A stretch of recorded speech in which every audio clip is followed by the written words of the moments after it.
Hey guys, welcome to day 10 of homecoming series. அந்த முக்கியமான வேலைன்னு சொன்னேன்ல, அது வேறு ஒன்றும் இல்லை. எங்கள் தாத்தாவை கூட்டிகிட்டு பத்திரமா ரிட்டன் சென்னை வரணும், அதான் மேட்ரு. 6:40க்கு மதுரை ரீச் ஆயிரும் அப்படின்னு சொன்னாங்க. சரி ரைட்டு, நம்ம ஒரு 5 காய்ச்சி எந்திரிச்சிருவோம், நம்ம மாட்டுக்கு தூங்கி மதுரையை தாண்டி போயிட போகிறோம் அப்படின்னு நினச்சிக்கிட்டு இருந்தேன். பார்த்தா 3/4 மணி நேரம் ட்ரெயின் டிலே அப்படின்னு ஐஆர்சிடிசி வெப்சைட்டில் வந்துச்சு. இதுக்காடா இம்பிட்டு சீக்கிரம் எந்திரிச்சோம் நானும் நினச்சிட்டு, சரி பரவாயில்ல ஃப்ரெஷ்ஷப் ஆகிட்டாச்சும் உட்காருவோம் அப்படின்னு நானும் ஃப்ரெஷ்ஷப் ஆகி உட்காந்து திண்டுக்கல் ஜங்ஷன்லாம் தாண்டினதுக்கப்புறம் தலைவன் என்ட்ரி.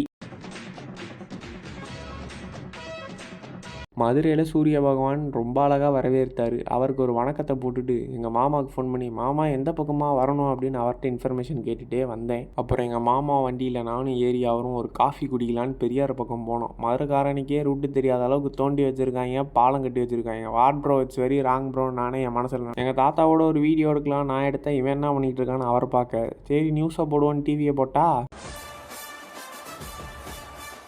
மாமாவுக்கு இப்போ தான் ரீசெண்டாக குழந்த பிறந்துச்சு. அந்த பையனோட கொஞ்சம் நேரம் ஃபன் பண்ணிகிட்டு இருந்தேன். வரல பிடிச்சிட்டு விடவே இல்லை. தம்பி நான் போய் ஏரியா பார்க்கணும் விடுன்னு எங்கள் ஏரியாவை பார்க்க போயிட்டேன். இதுதான் காய்ச்சி நான் வளர்ந்தது விளாண்டது எல்லாம் இந்த ஏரியா தான். இது ஒரு ஸ்பெஷல் மூமெண்ட்னே சொல்லலாம். ஓகே விடுங்க, பிரேக்ஃபாஸ்ட் சாப்பிட போகணும். எங்கள் அத்தை சூடாக முருகலாக முட்டை தோசை ஒன்று ஊற்றி கொடுத்தாங்க. அதை நல்லா சாப்பிட்டுட்டு லஞ்சுக்கும் நல்லா மட்டன் கோலா உருண்டை சிக்கன் குழம்புன்னு நல்லா ஒரு நாக் அவுட்டு. அடுத்து ஈவினிங்கே நாங்கள் ட்ரெயின் ஏறிட்டோம். ஈவினிங்கில் 3:30 அதுதான் ஈவினிங் நுழையிட்டேன். நானும் எங்கள் தாத்தாவும் ஏறினது தேஜஸ் எக்ஸ்பிரஸ். நான் உண்மையிலே சொல்கிறேன், வயசானவங்க யாரையா கூட்டிகிட்டு போகிறீங்க இல்லைனா லாங் ட்ராவல் பண்ணுறவங்களாம் யோசிக்கிறீங்கன்னா தேஜஸ் எக்ஸ்பிரஸில் போட்டு சென்னை டு மதுரை, மதுரை டு சென்னைன்னு போயிட்டு சுற்றிக்கிட்டு லிட்ரலி நானும் எங்கள் தாத்தாவும் வைப் பண்ணிட்டு தான் வந்தோம். என்ன வீடியோ எடுக்குன்னு கையை எடுத்துக்கிட்டு இருக்கேன், அதை கண்டுக்காதீங்க. ஒரு கொஞ்ச நேரத்திலே திருச்சி வந்துருச்சு. திருச்சியை தாண்டினோடனே ஒரு சூப்பு கொடுத்தாங்க, டொமேட்டோ சூப். சாப்பிட வச்சே தான் காய்ச்சி அனுப்பிச்சிக்கிட்டு இருந்தாங்க எங்களை. நான் சின்ன வயசில் ட்ரெயினில் சாப்பிடலாம் என்ன ஒரு மாதிரி ட்ராமடைஸ் பண்ணியிருக்கு. ஆனால் இந்த வாட்டி உண்மையிலே நொறுக்கிட்டாங்க. சூப்பெல்லாம் குடிச்சிட்டு சைடில் ஜன்னலை பார்த்தா ஒரு அருமையான சன்செட். நீங்களும் பாருங்கள்.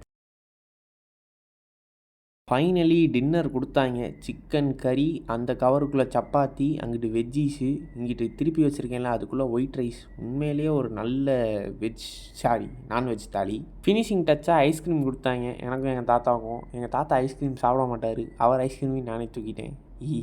அவர் சாப்பிட மாட்டார், ஸோ நம்ம எடுக்கிற ஒன்றும் தப்பில்லையே. அடுத்த கொஞ்ச நேரத்துலேயே சென்னையும் ரீச் ஆகிட்டோம். எங்கள் கார்லேயும் நாங்கள் ஏறிட்டோம். இது ஒரு 1 டே ட்ராவல். எனக்கு ரொம்ப டயர்டு. நாளைக்கு பார்ப்போம். Bye guys.